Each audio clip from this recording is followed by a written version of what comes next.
pidana dan penanganan. Kapolda Kalimantan Tengah, Irjen Joko Purwanto menyebut Brigadir Anton Kurniawan yang menembak dan merampok warga di Kabupaten Katingan, Kalimantan Tengah diketahui menggunakan sabu saat melakukan aksinya. Hal itu diketahui berdasarkan hasil pemeriksaan urin Brigadir Anton Kurniawan. Dalam rapat dengar pendapat bersama Komisi 3 DPR, Kapolda Kalimantan Tengah mengungkap penyalahgunaan narkotika oleh Brigadir Anton Kurniawan. Brigadir Anton Kurniawan saat ini telah diberhentikan dengan tidak hormat dari Polri. Jadi Bapak Ibu sekalian, bahwa dugaan bahwa saudara Anton dalam melakukan perbuatan pidana dia menggunakan narkotika jenis sabu. Jadi tanggal 11 yang dilakukan oleh Propam Polda Kalimantan disupport oleh Mabes, pengecekan barang bukti, tes urin terhadap pelanggar, dan kita juga tes urinnya positif, tetapi kita dalami juga pengecekan rambut dan darah, melakukan integrasi. Di tebing tinggi Sumatera Utara, seorang anggota polisi wanita berpangkat Bribka mengamuk di rumah warga. Pelaku bersama sejumlah rekannya mendatangi rumah korban karena kesal. Tak terima suaminya dilaporkan ke Polres Tebing Tinggi atas dugaan penipuan dengan modus bisa meloloskan calon bintara Polri dengan imbalan sejumlah uang. Di Semarang, seorang pelajar bernama Gama tewas akibat ditembak oleh Aibda Robik Zainuddin.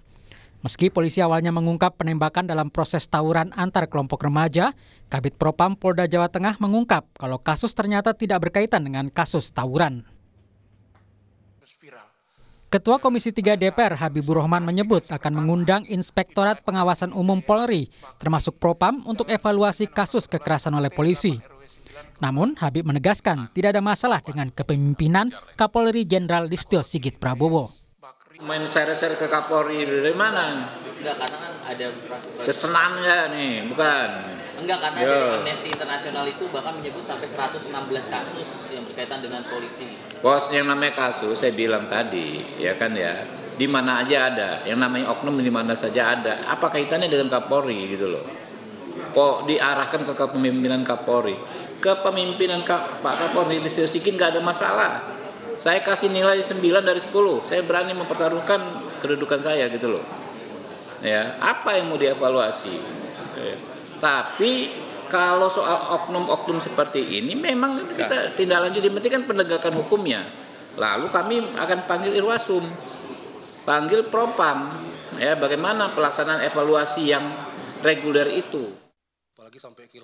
Anggota Komisi 3 DPR fraksi Golkar Rikwanto menilai polisi seharusnya bisa bergerak cepat jika menangani suatu kasus tanpa perlu menunggu viral di media sosial.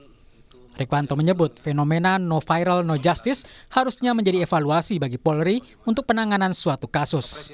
Sampai muncul di media itu no viral no justice. No viral no attention no justice. Jadi macam-macam lagi istilahnya. Apa viral dulu baru kemudian cepat gerakannya. Ini juga pelajaran bagi kepolisian di tempat-tempat yang lain. Ya, apapun kasusnya, siapapun pelapornya, itu perlakuannya sama di muka hukum. Ya, Polri diberi negara, dikasih kewenangan, dikasih perlengkapan untuk penegakan hukum. Siapapun yang bermasalah dengan hukum, tidak pilih-pilih, kerjakan itu. Jika merujuk data Amnesty International Indonesia, sejak Januari hingga November, ada 116 kasus kekerasan yang diduga melibatkan kepolisian. Data kekerasan yang diduga dilakukan oleh kepolisian juga dirilis oleh Komisi untuk Orang Hilang dan Korban Tindak Kekerasan atau Kontras sejak Juli 2023 hingga Juni 2024. Kontras mencatat ada 645 peristiwa kekerasan yang diduga melibatkan anggota Polri. Dari rincian jumlah temuan itu, Kontras menyebut ada 759 orang menjadi korban luka dan 38 orang menjadi korban tewas. Di periode yang sama, Kontras juga menemukan kasus pembunuhan di luar proses hukum sebanyak 35 peristiwa dengan korban tewas mencapai 37 orang.